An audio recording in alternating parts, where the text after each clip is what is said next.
What is going on, everybody? BobbyFi and Eric Sheetshaber. We're going to be talking through this 12-game NFL Sunday slate. It's a pretty good slate. A lot of different ways to go. And man, I need to recoup a little bit of what's happened the last couple of weeks after a terrific start to the season. I've just been cratering a little bit lately. So we're going to try and figure out some ways to do that. Reminder, we are also live at 11 on Sundays.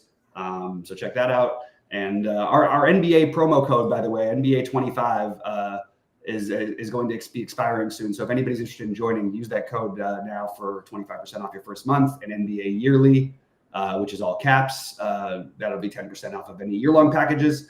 All right. Having said that, Sheets, we're going to get into the NFL slate, and I guess we'll pull up your screen and go game by game. Do you have any overall thoughts other than that it's a pretty big slate with seemingly a lot of options? Yeah, this is really early. Even Saberson doesn't even have all their projections up yet. I mean, some of the games, but not all of them. So we're really trying to we're getting feels more than anything else for the slate, which is fine. I don't even know if we're starting quarterback for a bunch of these teams, and we'll get to that as well. So listen, big slate. I'm looking for a sweat in the NFL. I haven't really had one. I will say I chopped a couple of showdowns or whatever, but as far as a classic slate goes, I'm looking for like a legit. You had sort of a sweat in that blitz. Yeah. A couple weeks ago. Yeah. I'm looking for something to root for, so we'll see if we can get something. I actually had two sets. I had one showdown sweat on the first weekend where I was going into overtime in first place with two other people I think it was for like 200,000 each. Oh, really? But the overtime wasn't gonna. I knew there was no way I was gonna hold in the overtime, but it was a little disappointing. Yeah, I don't really count showdown. Showdown's not really football. You know what I mean? You're right. That's fair enough. All right, Denver, Baltimore to start things off. Why don't you? This is a tough one. There's no projections out on SaberSim for this one yet. Nope. What we know are the plays. I'm inclined to go with your original take from like when we're just doing it kind of off the cuff, and that this could be. Listen, Denver's been very good. Okay, they've been very, very good though against really bad teams. Yeah. And they're getting Baltimore, where Baltimore is coming off of a loss. This is not a good spot for Denver, to say the least. And I think that the Ravens could really put a beating on them. They're in a position to do that. Like if you were a sports bettor and you could like play the alt lines and ladder something like if you could get like the Ravens minus 21, get like a whole bunch of odds or something like that. Yeah. I don't think that's the worst idea in the world. With the exception of the fact that you're probably going to get bad odds regardless of what it is. But I think that's what could happen this game. Now, with that said, I mean, like if you wanted to play some Cortland Sutton in that kind of game script, okay, I guess. But I don't think on a big slate like this, that's the way you're going to win. You know what I mean? I don't think that you win because, I got some good garbage time points out of my wide receiver. I think you're going to need like multiple touchdowns. You know what I mean? I think you're going to need like actual good scoring upside. So I'm inclined to just kind of say, something like the Ravens defense and I don't even know if I want to play Derrick Henry 8,300 because one thing Denver can do is they can play defense. It just feels like a 27-3. You know what I mean? 27-10. Bo Nix doing. Listen. Exceeding or meeting expectations, depending on how you want to, where your expectations were. But no one would blame him, and no one would blame the Broncos if they got whooped this week.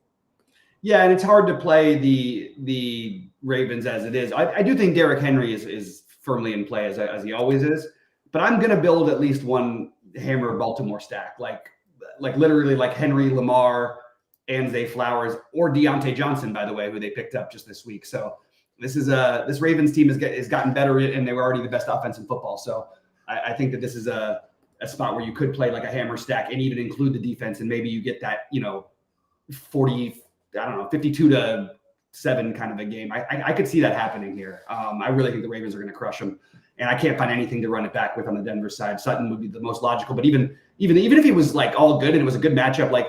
Did you see Sean Payton? They were trying to run it up with like 2 minutes left. They went for a touchdown, and Sutton fumbled the ball at the goal, and Payton lost his mind at him on the sideline. I will throw out that if there was anything from Denver I would do, it probably wouldn't be that. It would be the super cheap Vele because I still believe this guy's going to have some games in him. So that would be the only thing I could find there. And then you've got the game that sort of looked like it might be a 1-game slate, and maybe to some people it's going to be. What do you think about this one? Yeah, so Bijan Robinson and Drake London are looking to be really good for Atlanta in this game. CeeDee Lamb's freaking he's amazing. Okay, like he's awesome. I don't know who's starting the running back for Dallas this week. I don't think it matters too much. I don't know if they know either. Yeah, I don't think they know. I don't think they care. So I like the skill guys for Atlanta. I think I hope Dallas doesn't get run out of the building. It's like they look decent for like a while against San Francisco, and then just they became Dallas. What can I say? That's probably the best game they played this season. Yeah, and so anyway, Bijan Robinson again, Drake London again, but again the usual caveats with Bijan Robinson. They do like Tyler Algier will break your heart if you have too much Bijan Robinson. He just will. But Drake London good, Bijan Robinson good, Mooney, Pitts, all these guys. I'm sure Kirk Cousins is good, but I'm kind of probably with a lot of people. I'm probably going a different route as far as quarterbacks go this week. Mm-hmm. We'll get there shortly. Mm-hmm. And that's pretty much all I have from this game. Yeah, so I'm interested in both quarterbacks. This feels like a game where you could see Dak, even in a losing effort, like throw for 350 and 4 touchdowns or 3 touchdowns, and they still could not possibly not win. The thing that's interesting is that it's a very early ownership projection, but I do think that there's some truth to this, that everybody seems to be playing every other part of this game, but not the tight ends. I think that's a mistake. So I would say get some exposure to the tight ends as well. I don't know why you wouldn't play. Like, people love to hate on Kyle Pitts because he disappointed so many fantasy teams for so long. The truth is he's a terrific athlete. He seems to have figured something out with Cousins. He was the highest scoring tight end, if I'm not mistaken, last week. And I don't know why we wouldn't take another shot at him. He's scored touchdowns now in what? He only scored those were his first 2 touchdowns. But he's had double-digit fantasy points the last 4 games. I think there's upside here, and I think there's upside for Ferguson. So I like all pieces. That's the only low-owned piece that seems to be available right now. There's not from what I see early on, there's going to be some value, but I know we don't have all the games yet, but it's not like this outside of like the guys for Carolina. Nothing feels all that great value-wise to me outside of Carolina. So it's going to be hard for people to get to too much Lamb, I think. I think it's going to be lower owned than maybe it should be. So that was my take. All right, Miami, Buffalo. Right. So let's see what Tyreek Hill is now. Now he is still only 7,300. I mean, here's the thing. All right, these guys didn't smash last week, but it wasn't for Miami's lack of moving the ball. Right. It was like sort of tilting in a way because I had all these Miami guys. They literally marched up and down the field throwing it to guys I never heard of. I mean, like. And then just when you thought that they would run it down, then run it in, then Mostert would get it. You know what I mean? Like it was a little tilting actually, but I don't know why we wouldn't go right back to this. They didn't raise their prices, and I like both these guys, and you know what? I'd like to go right back to A-Chain, and on the Buffalo side, was really good that rookie, the Coleman at 5,400. Yep. I don't think anything's wrong with that. And you mentioned tight ends. Kincaid's always in play, I suppose. I don't think this is the James Cook week. I mean, he had it last week, right, when they're 100-point favorites. I think this game could go nuts. Now, again, usually I say, well, how are you going to get these guys in? But I mean, hell, the Miami guys are still cheap. So I don't know. Right now, they're not projecting all that great. I don't know why. Is it again? People think Buffalo's like better than they are, or something like that. I'm not sure. Well, Buffalo's been. I mean, they to some extent. The way they played has made me with my words to some extent. But I still believe that this is like. I don't think that people are putting them up there with the Ravens and the Chiefs and the Lions, and I just don't think they belong in that category. I do think, for what it's worth, in Buffalo they just massacre the Dolphins every time. The only caveat I'd say about that is that those games are usually like when they played in the playoffs last year, it was -20 degrees. this is not a Buffalo. You're getting Buffalo in October, not Buffalo. Or, sorry, early November, I guess, when this game plays. But it's not one of those freezing cold games. So I do think that maybe you can hope to keep it close. No matter what, I think A-Chain is one of the best plays in the slate, and I actually do like Cook. I think he's too cheap. There's a lot of upside there. They do use him quite a bit. Like you mentioned, the Coleman, and I think that's what people will do. But if Cooper's a go, I think they're going to start getting him involved at some point. So I like that. I like Tyreek. And these are two games where I expect to have a decent amount of exposure. I also would throw Jonnu Smith into the mix as a guy to consider this week. So, we've talked about two games that I definitely am going to be targeting already. Here's one where I think all the ownership's going to go, and it's a very strange situation. What do you think about? Because it's New Orleans, Carolina. As of right now, they're saying if Dalton starts. Because they don't have Deontay Johnson, and you've got the 3K receivers. Well, my question is, why are they projecting Dalton starting? So I honestly don't know for sure, but I have heard that this week that Bryce Young will probably start again, and I've heard that Dalton may start again. So I don't know which is going to be. There's literally, and we talked about this before when they first benched Bryce Young. Yeah. There's no reason for Andy Dalton to be playing this game. No, you know what he should be playing for? He should be doing what Joe Flacco is doing and playing for a team that's 500 or somewhere around there and filling in for a guy who, a rookie who needs it there. Not on a team that has no chance to make the playoffs. You got to let Bryce Young should be playing every day. I agree with you.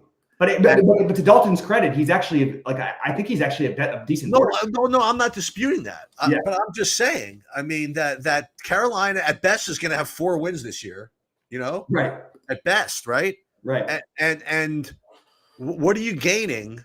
It's not like, I don't know. It's not like what's his name when Aaron Rodgers, got the benefit of watching Favre. You know what I mean? It's not like Andy Dalton's some like amazing quarterback on a good team that Bryce Young can sit and learn from.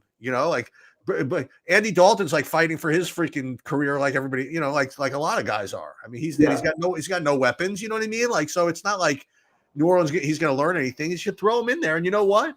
Okay, they lost last week, but he himself wasn't bad. He was 24 out of 27 or something. Mm-hmm. I mean, like, what do you want the guy to do? Right. So I saw this price as well, this 4,400, and at first I said, well, I mean that's ridiculous. You got to play him, and then I said, well, who's to say he's going to play? But now I'm thinking about it. It doesn't really matter who starts; you have to play them. Yeah. It's like I didn't realize that Bryce Young's 4,400 also. So, by the way, that might be true on the other side of this game as well. Whether it's Derek Carr or whether it's Rattler, because Carr is officially questionable. He's 456. Well, I think Carr at 5,600 is probably what he should be. Right. No, but that's fair. But just because Carolina's defense is just like, as you mentioned last week, like they just are so bad. This is like the ultimate awful defensive team. I thought they were going to be better this year. They're not. So I think there's a lot in this game that for an ugly game. One play though that's projecting not nearly as well as I would expect. I mean, they've got Chuba Hubbard with more projected fantasy points than Kamara. This feels like Kamara had the big 47 fantasy point game against Dallas early in the year. This feels like it could be another 40 fantasy point game for Kamara to me. I like that play actually quite a bit, and I like I'm going to have to play the cheap receivers. They don't have any, but they've got David Moore, Leggett, and Coker is probably the main ones. But I think this is a great spot to go ahead and play these guys, play the quarterbacks, whoever they are. I still don't know how I feel about the Saints as a team, which is weird. But I also have a bad feeling this game could turn into one of those ugly, like 17-7 kind of games. That's my only fear. But I also think it could. The flip side is I could see that Kamara on one side, having 38 fantasy points, and then you get whoever the receivers that are available for Carolina, somebody with 25. So I'm okay with that. But I'm gonna have some stacks. I just don't know what I want to do. The total makes me want to play it. But I actually thought the total for this game would be like 35 or 37 or something. It's like 43.5. So I kind of do want to play it. Okay. All right, Vegas and Cincy. See, this is the one I like. Yeah, you like this one. I like this one more than the other one. I think Minshew is an amazing play here. I Minshew at 4,500. He's got the game script, right? And he's got Cincinnati who can get shredded through the air.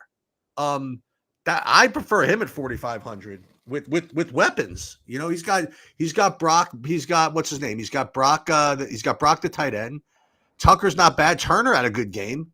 Jacoby Myers. I like this. And then obviously the Cincinnati guys are going to always be in play. I don't know what's going to happen with Higgins, but I think I would go right back if Higgins is out to Eusebius, even though he had 0 last week. I have to figure that's an outlier. I don't know. But then again, I'm looking at his other targets are not so great either, but right. I don't know. I would probably go right back to him if in fact Higgins is out again. What's the most recent? He's day to day, same stuff. We'll see what goes on with him. I think Chase is going to be a good play here in this game. But yeah, is he going to be? Who's going to be the chalk? Is it going to be one of these $4,400 guys? Is it going to be either Minshew or the Carolina guy? Is that what's going to happen? I don't think any. I mean, like I think Minshew will end up with like 3 or 4% ownership. I don't really think. Yeah, I mean, what are you looking for? Like? I mean, he's going to put up like I don't think he's put up more than 14 or 15 this season. And I don't know. I think he put up a lot in this game. Yeah, he just had. I mean, yeah, he hasn't really this season, and I just maybe. I don't know. But I, for what it's worth, I think the Bengals are going to just absolutely trash them here. That's my take. And I think Chase Brown is in play. He's taking over more of the role. I think Cincinnati, as bad as they've been, I just don't think the Raiders can do anything. And I would consider, though, a little angry Cincinnati stack, but that's pretty much all I would have interest in. Like, get some Chase and Higgins with Burrow, just sort of like an FU because we're having a bad season kind of a deal. No matter which way you slice it, though, I do think Brock Bowers is going to look like the best tight end on the slate. So you do have somebody natural to pair with Minshew if you want to go that route. All right, Chargers in Cleveland. Yeah. I guess people are going to want to go back to Winston. I suppose everybody's DFS is his hero, right? And you'll go to the same guys. I mean, Tillman had 50 fantasy points last week. I'm not sure. Let's. Yeah, he had a bunch. I'm sure people were complaining that he got 99 instead of 100 yards. Yep, they were. Two touchdowns, 28 fantasy points at like min cost, whatever it is, and people are tilted. Right. So sure, I guess Tillman again, and then Njoku again, and then I suppose on the Charger side, listen, Cleveland, that's a big freaking win. And you know what happens with a big win like that? You know what gets vitalized again is the defense starts to play hard again. like once the offense can put up enough points where they don't feel like they're doing everything. Right. So I don't think this is such a great spot for the Chargers actually. So I don't know where Dobbins is going to come in. McConkey, he's obviously had a really really big game, but again I don't know what ownership's going to do here, but I think in general. See, I'm not a Winston guy. I mean, I don't know. So I'm probably going to avoid this game more than most people might. I don't know. You think people are playing Cleveland? No. And if so, what do you think? I do not. The Chargers have been one of the best defenses in football. Okay. I'm actually shocked this total is as high as it is at 43. I thought this would have been another one that was like 37, 38. I think that everything seems playable. Nothing seems tempting. The one thing that might be the most interesting play of the week is Nick Chubb. He did carry the ball 16 times last week coming back from the injury. Nick Chubb is one of the best, I believe this, when he's healthy, one of the best 5 running backs in football, and possibly as high as number 3. Or 4 maybe. So at 5,800, you just want to be buying this. So that's the one I'll go overweight on. I think it's going to be a very chalky Dobbins thing. And it's not like he's at a price that's so cheap where you need to do it. I don't think I want to do as much. I pass. I'm not doing that. Yeah, not if the ownership's there for sure. Yeah, not my favorite game. That's one I'm pretty sure I'll be betting the under on. Washington in New York. Yeah, I'm gonna do it. Daniel Jones at 5,200, and Neighbors at 75. Probably a decent game script. Washington had been giving up a bunch of stuff until last week. And last week was kind of a weird, low scoring game until, the last couple of minutes of fireworks, right? Yeah, I'm actually impressed by their defense the last couple of weeks. I was surprised. Yeah. So I like Daniel Jones here at 5,100, just kind of a gut thing. Now, when I look at the projections, he's actually projecting as a good point per dollar play as well. Yeah. As you know, as most starting quarterbacks are, that are 5K. Most reasonable 5K quarterbacks are going to project well, point per dollar, just because they're all between like 15 and 18 points. And so, yeah, so I guess I like that. And listen, it's also hard to dispute if he plays how good Tyrone Tracy has been. However, I don't think he's now he's in the concussion protocol. The Giants can't get out of their own way, right?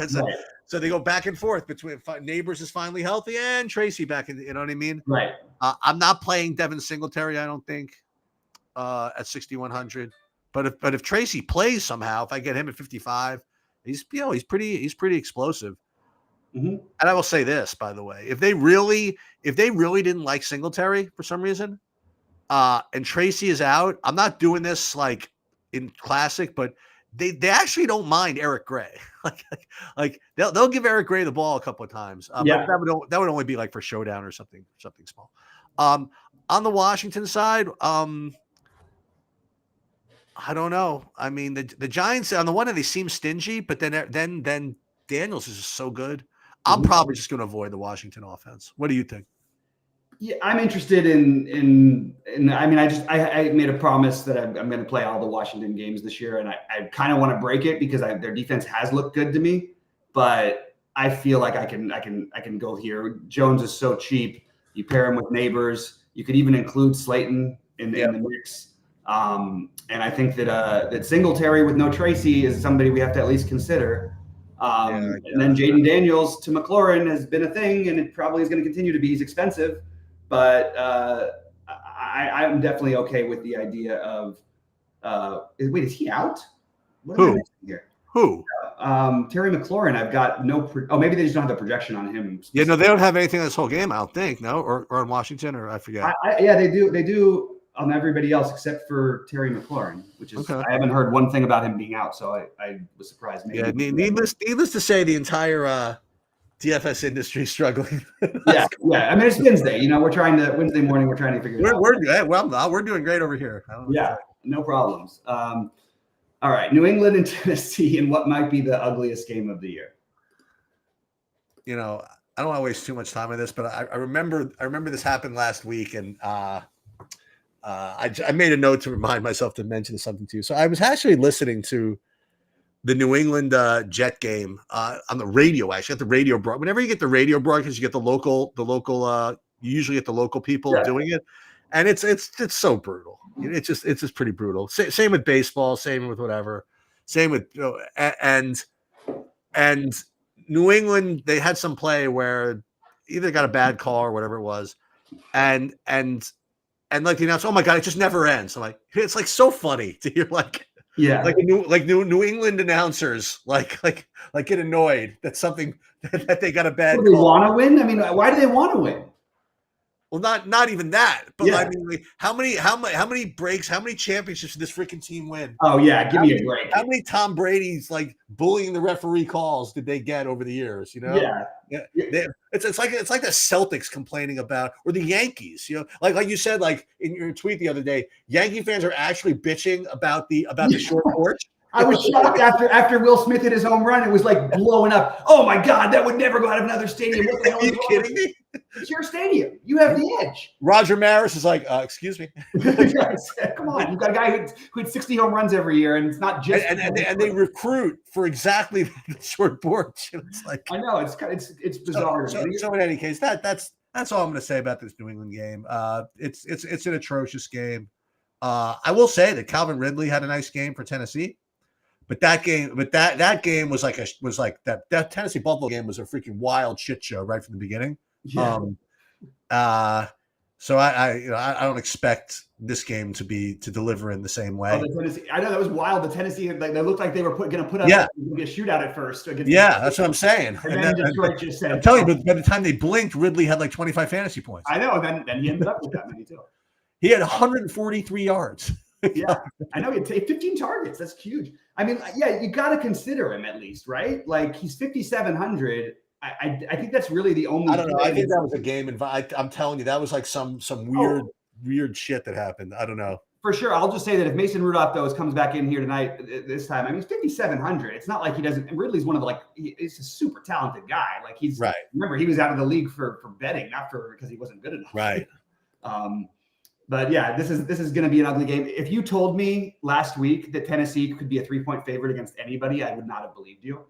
Well, New England's the worst, though. I mean, New England's the worst, but they're not the way. If New England played Carolina. Yeah, and New England were at home. I think New England would be like a 5-point favorite. I agree with that. I think New England would be a favorite even in Carolina too. Carolina's really bad. They're really bad. That's no doubt about it. And I'm still not selling all my Bryce Young stock. I believe there's still a chance. He's a second-year player. I know, he's just so small. But all these guys who were great, I've watched him be too great in college, and I barely watch college, and I just think he's still got something. He's going to find it at some point. Maybe it won't be with his team. Maybe you know what happened to him, Sheets? The same thing that happened to everybody else who goes to Carolina. Sam Darnold, MVP candidate. Baker Mayfield, MVP candidate. And all they did was Carolina had both these guys, and then they got rid of them. You know what I mean? And I think that's going to happen with him as well. Okay, so you tell me Arizona, Carolina, 20-17 or 37-34? Arizona, Chicago? Yeah. That's a really good question. Because it's going to be one or the other, I think. I think with just it being in Arizona, I'm going to lean on the over, but I am a believer in that Bears defense a little bit. I wish I wasn't. However, the flip side is you can also get something. I don't think they wanted to that last week we Daniels was fully healthy. I really don't, and I don't think he didn't run quite as much. I think this could be a big Kyler. Who are you talking about? Last week when they played Carolina and you're saying Kyler Murray? You mean? Yeah, Kyler Murray's going to run because more than I think that we saw Jaden Daniels run. Okay. Because that pass rush will get to you, but like that's actually like when Kyler Murray's at his best because he's skates. Yeah. So I'm in on the speculative taking a shot on this game situation, and I like the running backs as well a little bit. I just think it's good to be, this is one of the 5 games that I have as desired to be, a desire to play it. But it's really hard to figure it out, especially the hardest team to figure out in football to me is Arizona. They look like a different team week by week. But I like just being overweight the game in general. DJ Moore, Keenan Allen seems to be finding a little bit of a rhythm with Caleb Williams. But I think this is just a good game, depending on where the ownership is, to try to be overweight. And I really like, Kyler Murray, keep the stack simple. I think you play him with Harrison or McBride. Don't get too cute and play him with both. But I like McBride a lot. That's what I would say. All right. What's so funny as we're doing this now, it's reminding me exactly the way I felt when we looked at this for the first time, like a few days ago when the salaries came out. I thought, okay, we're cruising to the end, and then man, what about this game? And the next thing you know, we have these 3 games that could all just deliver. These 2 games, these 3 games. So Jacksonville, Philadelphia is another one. Mm-hmm. I mean, this game can go crazy, and this is like maybe a silly thing to say, but I don't think Jacksonville's that bad. They're probably the best of the teams with the terrible records. Yeah, and I'll tell you something else. Vegas doesn't hate them either. I mean, they always give Jacksonville quite a bit of respect. Absolutely. Like they were in Buffalo, it was only a 5.5 point underdog. You know what I mean? Right. And they can get it going offensively. And Philadelphia obviously can get it going offensively. Depends on which Philly shows up, I suppose. But there's no reason why this game can't go ballistic. So all the usual suspects from Jacksonville, as far as the receivers go, just presuming they all play, they have them all questionable, like Thomas and Gabe Davis. You see Kirk out, right? That's why these guys will pop. And then Ingram, his role is fine. And then I guess running back wise, I guess what we got? Oh, they might play Etienne. So if they play Etienne, then I'm considering it kind of a split backfield at this point. Mm-hmm. So I probably won't have any of that. But I like all it. Barkley again. I mean, why not? Yeah, I really don't understand, and I'm fine with it. Didn't work out for me last week with Barkley. I am interested to see what they do if Barkley would do better if they're cruising in this game, because we see what happens, man, when the games are a little bit close. They just run the brotherly shove every time, from 2 yards out. And Yep. To Jalen Hurts with 3 touchdowns last week, right on the ground. He was the best running back there was, really. So I like Barkley though, and I just think it makes sense that in general have some Hurts stacks. What I won't do anymore is pair Hurts with 2 receivers. I just don't think it makes enough sense to do it. I think you pair him with 1 receiver or with Barkley, and this is another game where I still think I would take a shot on Bigsby even with Etienne back, just depending on what we hear coach speak wise. And if Brian Thomas plays, I am definitely that's what I'm more interested in. I want the passing games against Philly in general. I really like Brian Thomas as a receiver, and I think that this is a good spot. If he's out, then we've got cheap receivers to choose from. So Brian Thomas he's been extremely good, and I love that we got to play him at 4,700 for a while, but we don't get to do that anymore, unfortunately. All right, then you've got Detroit Green Bay next. That's another good game. Yeah, so here, let's just call this what it is. First of all, let's look at Detroit. So, you have Dan Campbell, he has this not reputation, but he has this look of being like, hard-nosed defensive coach or whatever it is. Dude, all this guy wants to do is run up a score. All this guy wants to do is score like zillions of points. And it's really funny. Like you look at their even just their game logs. Remember they were at Arizona, and that game was like 100% owned, right? Mm-hmm. And we have no idea how it actually busted because I don't think anybody punted the whole game, but it still was like 20-13. It was like that game busted. Since then, all the Lions do is create freaking huge scores. It's like 40, 47, had a 60-point total game against Minnesota. 52, and that was only because they finally actually maybe they didn't put on the brakes. I think they were still going for trick plays when they were up 45, so and then you have Green Bay. Again, this is like very like primitive analysis, but look at what their scores like 30, 34, 30, right. 30, whatever it is. Yep. Why is this game not going to be the same? I think this game is another one that could just completely go crazy. Detroit, we sort of know where we're going, like Gibbs, St. Brown. Hey, with Williams out, you saw Khalif Raymond. Did Khalif Raymond have 2 touchdowns? I thought he did. Yeah, he did, but he returned. One of them was a kick return. One of them was a return. Okay. Yeah. But I guess he'll get some targets as well. Laporta is only 4,800. I think that's very reasonable. And then Green Bay, as usual, it depends on who, on which receivers are playing. But it looks as though they're all good to go.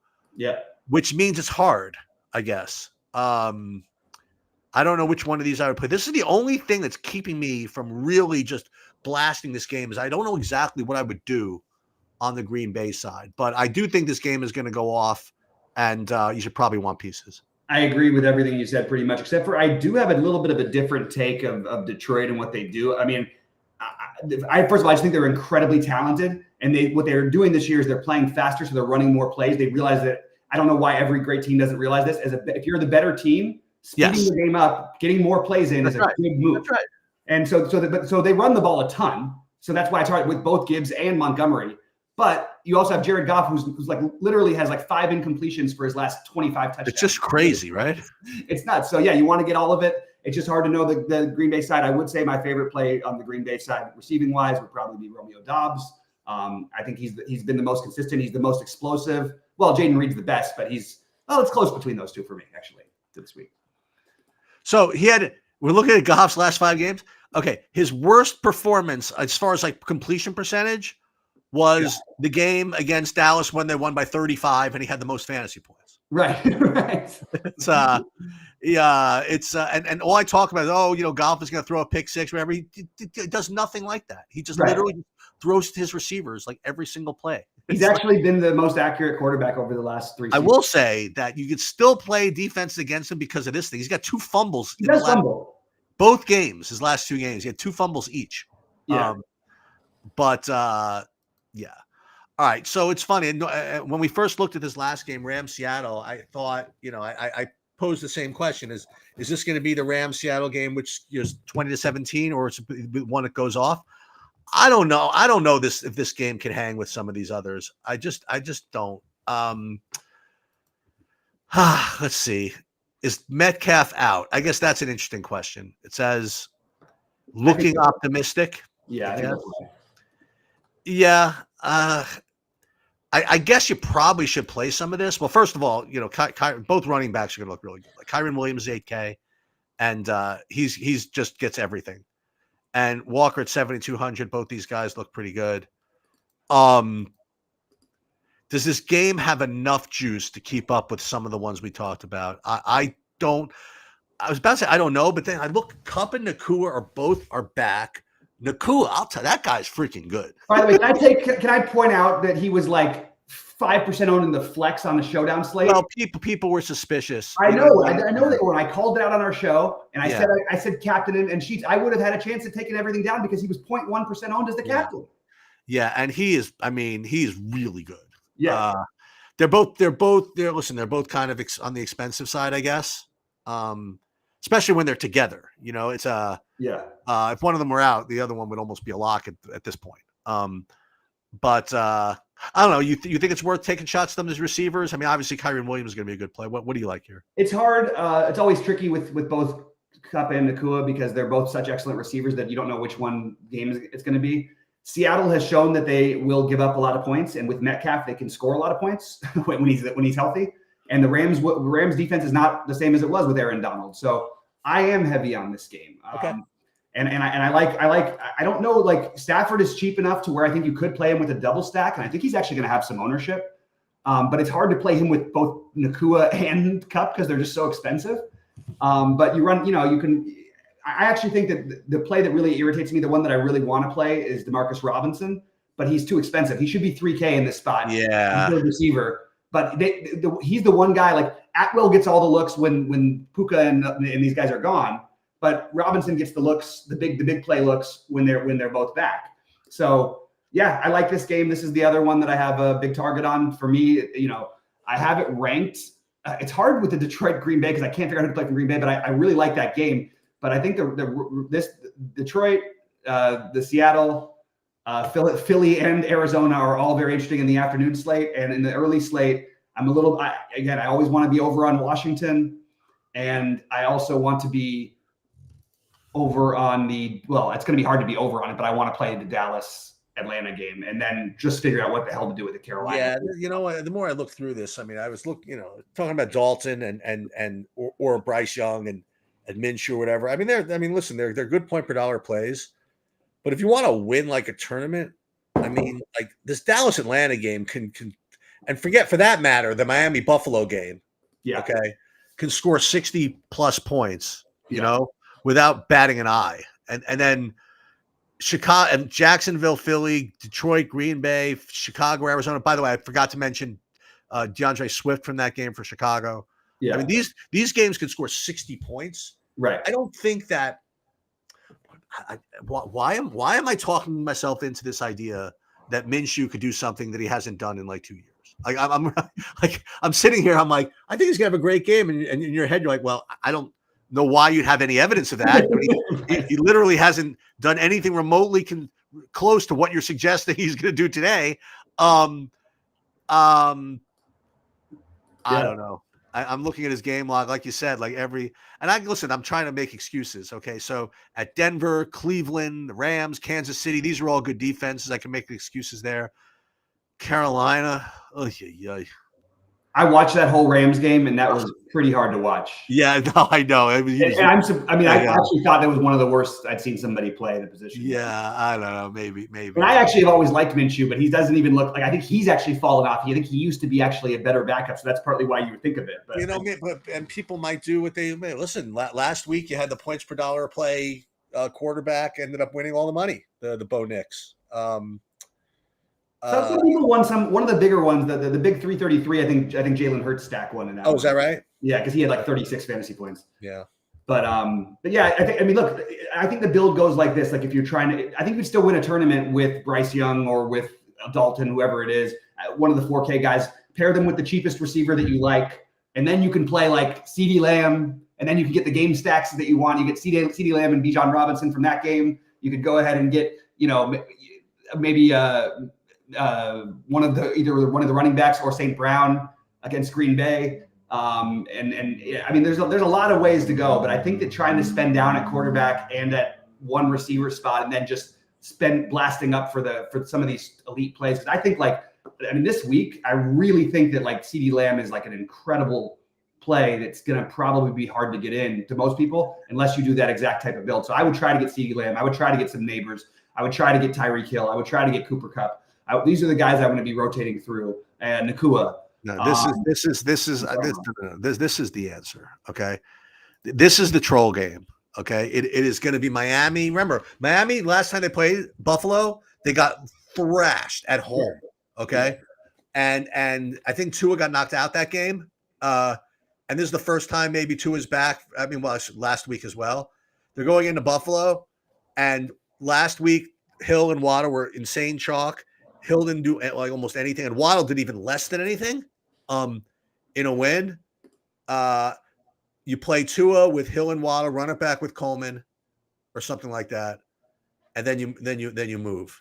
I don't want to say the league hate. The only thing that worries me is I don't want to say the league hates McCarthy, the coach for Miami, but they're on to him because they call an illegal motion basically at least once every set of downs.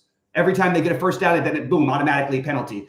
All these little trick things that used to work don't seem to work the same way. But no matter what, I think you want to play one of A-Chain, Hill, Waddle at this price. I really think it makes sense. I think so. Yeah. All right, man. Well, it should be a fun week. Oh, you know, the other thing I would mention, and you mentioned this as well. This is real, by the way. I think this Jonnu Smith thing. Yeah. I think he's legitimately the tight end there, and he's getting. And listen, he's getting targets. Oh my God, I'm gonna really play this game, aren't I? And not to mention A-Chain. Maybe too many guys to play for. All I know you have to do is switch to you know what you should do is play all those receivers with Josh Allen and get the 2 rushing touchdowns from Josh Allen on the other side. Or we play all these guys with Bryce Young. Watch this lineup win and people go, "What the hell? This is a clear example of somebody not knowing what they're doing." Oh, no, you do all this and then you watch this. Bryce Young with ready for this with Chuba Hubbard. Yeah. And then who's that other cheapo for Carolina? You actually don't need the cheapo anymore. Yeah, you play Leggett. Yeah, play Leggett. And then we trade in something for somebody actually good, like maybe somebody for instead of Waddle, maybe you play Nakua or Kupp. Something like that. Yeah. Or screw that. Instead of Hill, because everybody can do that, we'll play CeeDee Lamb. Yeah. There you go. 3,900 in the defense. Let's go. That's it. There's the winner. I gave out the winner. That's it.